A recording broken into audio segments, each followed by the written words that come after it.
It is said space is the next frontier.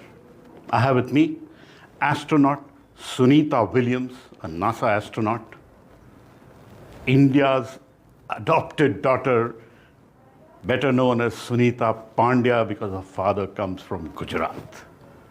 She went for an 8-day mission, turned into a 9.5-month mission.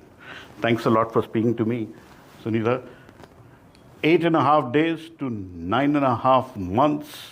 Were you stranded, abandoned in space? What happened? You know, I don't feel that way myself. I can understand why other people might have got that impression from the press that was going around.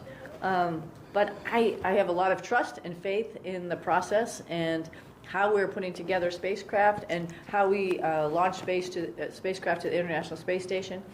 And yes, we had a problem, but we were on the first flight of Starliner on Atlas V.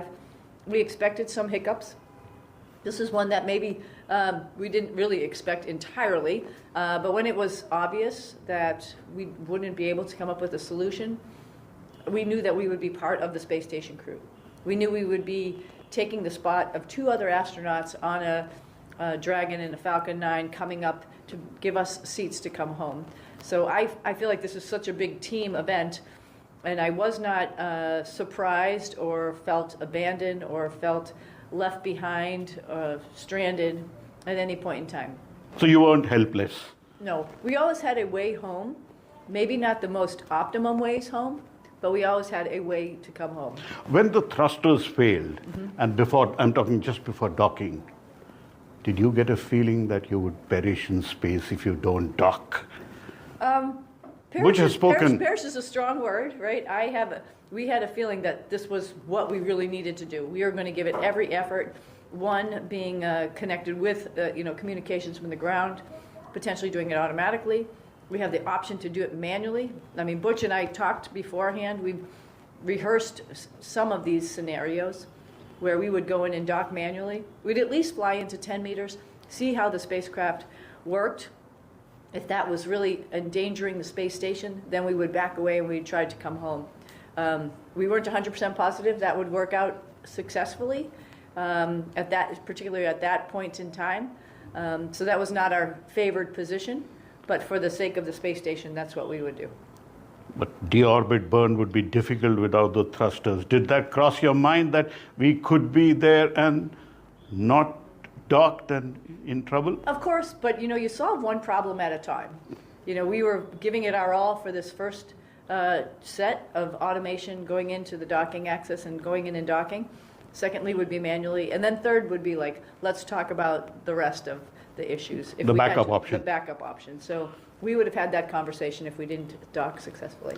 Now we have this Artemis mission coming up. People hoping humanity going back to the moon. Exactly. What is your feeling about Artemis? I'm so excited for it. This is a huge undertaking. It's a lot different from when we did this with the Apollo program. It's more difficult. We're actually going toward the poles, and so that's going to make a much different flight profile. And it will be really interesting to see how Orion works after it leaves from the SLS, the Space Launch System rocket, how it flies over and does its fly around. It'll be great to see pictures from their spacecraft of where we're going to potentially land on the next Artemis mission. And then the capper is to see how the spacecraft re-enters into the atmosphere after being that far away from Earth. So there is so much to learn on this mission. It's a necessary step as we progress to landing on the moon. Do you want to go to the moon? I'd love to go to the moon. So But my husband would kill me. Why? I've been in this business for quite some time. It's also time to come home, be on Earth with family, with friends, take care of my mother a little bit, enjoy the time with my husband and my dogs. So it's time. And it's also time to pass the torch. I mean, that was me personally, but it's time to pass the torch. The next generation of space explorers need to make their place in history. I'm looking forward the to next seeing generation of space explorers may be coming from India. India has a human space program, the Yes. Gaganyaan program. Any message for the Indian human space program? Yes, I'm so excited for what's happening here in India, all the technology. I'm so happy for the cooperation that we've displayed, United States and India, in the last couple of years. And I think only the imagination is the limit. And I'm so excited for many women as well as men to be involved in the STEM fields to make this happen. You are a samosa eating Hi. astronaut. You took Ganesh with you. You had Bhagavad Gita with you. Did the lucky charm of Ganesh save your life on this very extended mission? Did you pray to Ganesh? Of course Ganesh was with me. Of course I think about Ganesh every time I think about my father. He opened the door to the Indian culture for me and my brother and sister and my mom, of course. And what a blessing that is. Any message for young daughters, for Prime Minister Narendra Modi, who's a big space fan? Kem cho Modi ji? Pajama. I would love to see more and more Indians involved. I'm so excited.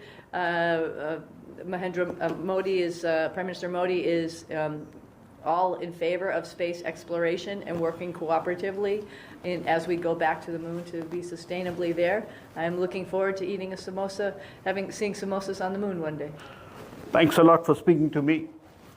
Astronaut Sunita Williams, or as we say, Sunita Pandya, may you have a successful career beyond this, and maybe you'll be able to go to the moon very soon. Thank you. Artemis or others, and maybe help Gaganyaan reach Yes. space. Awesome. Thank you so much. So that was astronaut Sunita Williams, legendary for her work, samosa eating astronaut. She carries the Ganesh to space. 8-day missions comes to 9.5 months and does not say that she was stranded at the space station. That is the spirit. And as India embarks on Gaganyaan, that is the spirit Indian Gaganyatris also have to take forward. With camera person Prem Singh in New Delhi, Pallava Bagla for NDTV.